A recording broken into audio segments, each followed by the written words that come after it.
vendredi dit grosse cuite, forcément. Tu parles et tu manges avec les mains. Ticket dans la taverne, hein, parce que c'est pas du tout mon genre.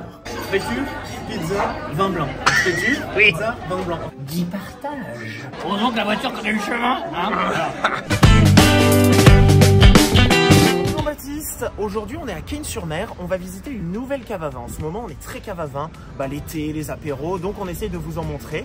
On va visiter le sommelier cave à vin qui est tenu par Baptiste. Baptiste c'est un ancien sommelier qui a travaillé plus de 10 ans en tant que sommelier dans les restaurants. Aujourd'hui il a décidé d'ouvrir son enseigne, ça marche du feu de Dieu, des vins français, des spiritueux, biodynamie. On va goûter tout ça, c'est parti. C'est haut de gamme. Hein, c'est haut de gamme, c'est trop de gamme. Je t'ai dit, je t'ai pas choisi n'importe quoi. On n'est pas chez les débutants. Ouvre-moi cette belle porte. Voilà. Et nous allons découvrir. C'est la carte de Alibaba. En fait. Bonjour Baptiste. On est chez les professionnels. On essaye. On essaye. Bonjour, Grégory, enchanté. Je peux vous accueillir. Avec grand plaisir. C'est magnifique. Avec grand plaisir. C'est tout neuf, vous avez il y a pas longtemps, non? Ça fait 4 ans. Ça commence à devenir solide. Ça commence. Ça commence, oui. C'est bien, oui. Oui, bon, on est content, le quartier est plutôt sympa. Tout a pris, et oui, on a vu que Déformé. dès vos 3 ans, vous étiez dans les cuisines de votre père à regarder un petit peu ce qui s'y passait et ça vous a donné envie. Exactement, ils avaient un restaurant. De père en fils Je alors. suis comme Obélix, je suis Ah tombé oui, dedans ah quand oui. j'étais petit. Ah oui. Je suis tombé dans le cul, ouais. Le plus connu que j'ai fait, c'est le Negresco et la chèvre d'or. Et puis après, oui, chef sommelier sur Monaco, où voilà. Ouais. On côtoie l'excellence, on voit l'excellence, enfin on goûte l'excellence. Mais c'est des références qui tournent assez régulièrement. Voilà, il y a des références qui restent parce que on est quand même une petite cave de quartier, donc il y a toujours des petites pépites sympas que les gens veulent garder.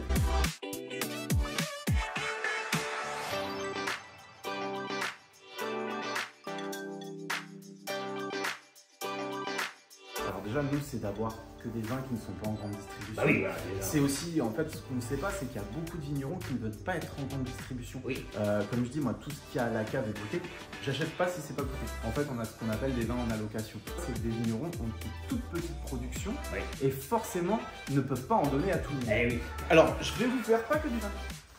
J'ai une petite surprise à vous faire goûter. Si vous avez de la charcuterie, on mange aussi. Hein. Aussi, un petit traiteur qui est pas très loin, qui est sur le quartier parce qu'on essaye quand même de tous travailler ensemble. Donc là, je vais vous faire goûter des petits produits frais, des petites choses sympas qu'on peut déguster pendant qu'on fait les cours. On fait des événements, on a des demandes pour des mariages, pour des accords aussi de mes vins pour des mariages, pour des baptêmes. Si vous donnez des cours aussi, non?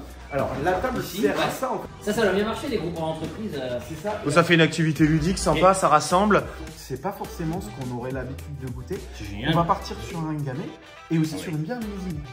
Pour les dégustations que je fais avec le traiteur, bon là il m'a mis un petit panel. En fait c'est vraiment ça le nerf aussi de la guerre, c'est que je voulais avoir une jolie table qui me servait de présentation pour les jeux. Elle est très belle la table.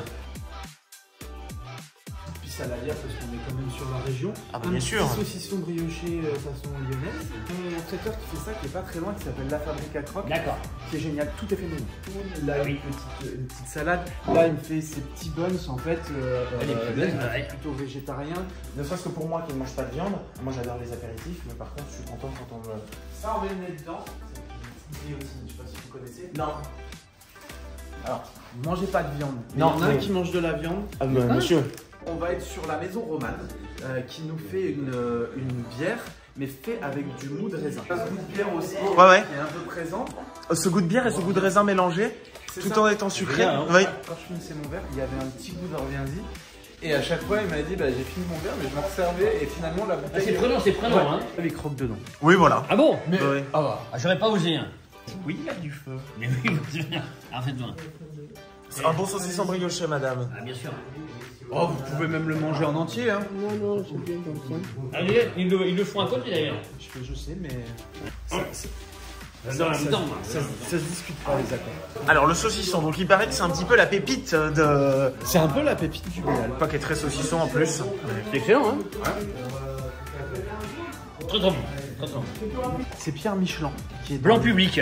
Qui est dans le Var. Et on va faire blanc public. C'est Brassens qui a fait le vin. Voilà, oui. Deuxième référence. Il y a quelque chose. Ah oui.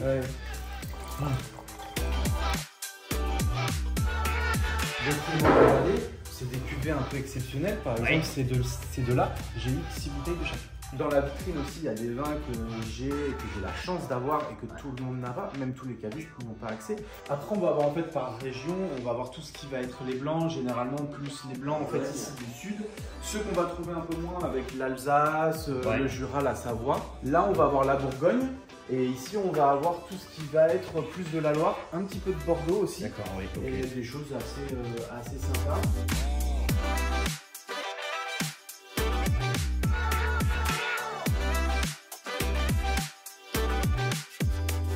Beaucoup avec les professionnels en fait, ça c'est bien ça. Ouais, je travaille avec quelques restaurants, ça me permet de me développer. Surtout un restaurant comme tu sais qui est Fleur de Sel au Cagne. Il y a beaucoup de restaurants qui nous regardent, on lance un appel, s'ils veulent. Voilà, vous savez où aller aujourd'hui. Sur mer, ou comme on dit ici. Et en fait, ce qu'il y a d'intéressant, c'est que je leur fais la carte sur mesure par rapport, par exemple, là il y a une menu de Pâques, ils m'ont donné le menu, Baptiste. Voilà, on a besoin d'un accord mets 20. Qu'est-ce que tu nous fais? Magnifique. Qu'est-ce que tu nous trouves? J'étais assez fier parce que là, en janvier, ça fait 1 an qu'ils ont ouvert. Ils ont été reçus par Guemio parce qu'ils ont entendu. Et ils l'ont dit, ils avaient une belle carte. Alors pour moi, ça veut dire. Bien sûr, bien sûr. C'est que chaque année, on se remet en question. Parce que chaque année, il y a un nouveau millésime qui sort. Il y a des nouveaux vignerons qui arrivent. Et on est obligé de. C'est en mouvement. Exactement, on est tout le temps obligé de se mettre à la page. Facilement. En ce moment, mon petit best-seller, c'est ça. Par région peut-être. Je vais avoir sur le Rhône, je vais avoir Garde, ça que j'adore. On est sur Syrah, Grenache et le Mourvèdre qui va vous apporter un peu de richesse, un peu de... Là, on est à 11,50.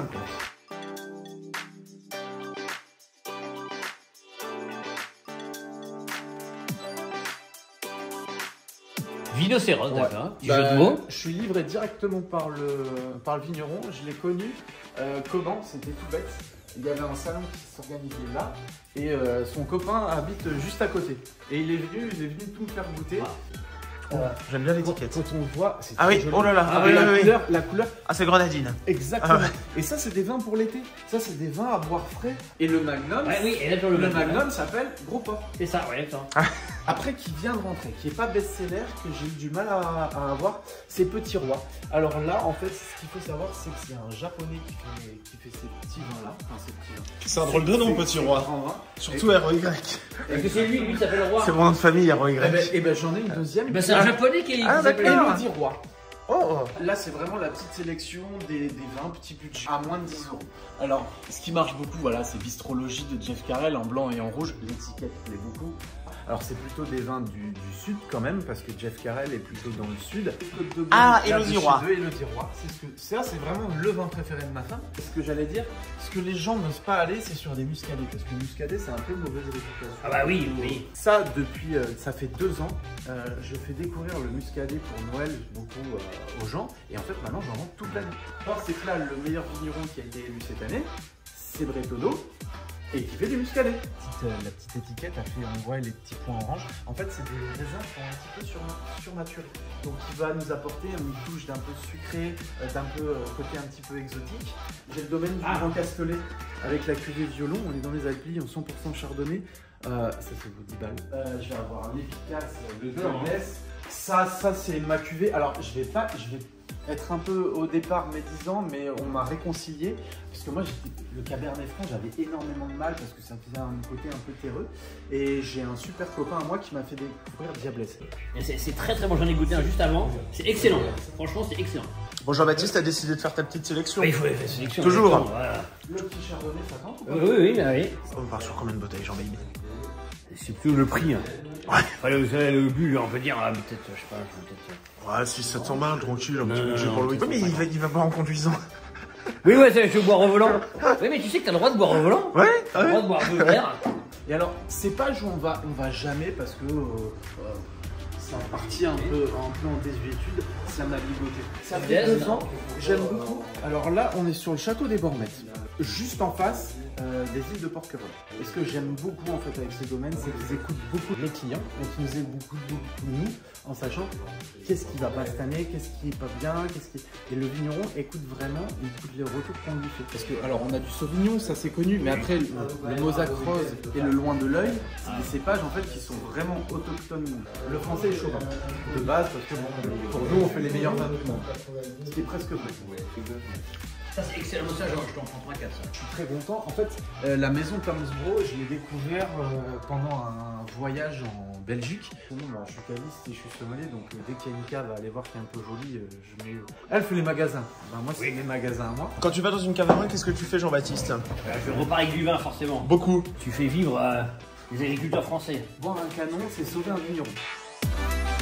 2 bouteilles par jour. C'est minime, c'est minime. C'est une bonne moyenne. Ouais. C'est une bonne moyenne. Ah bon, c'est ma moyenne. Ouais.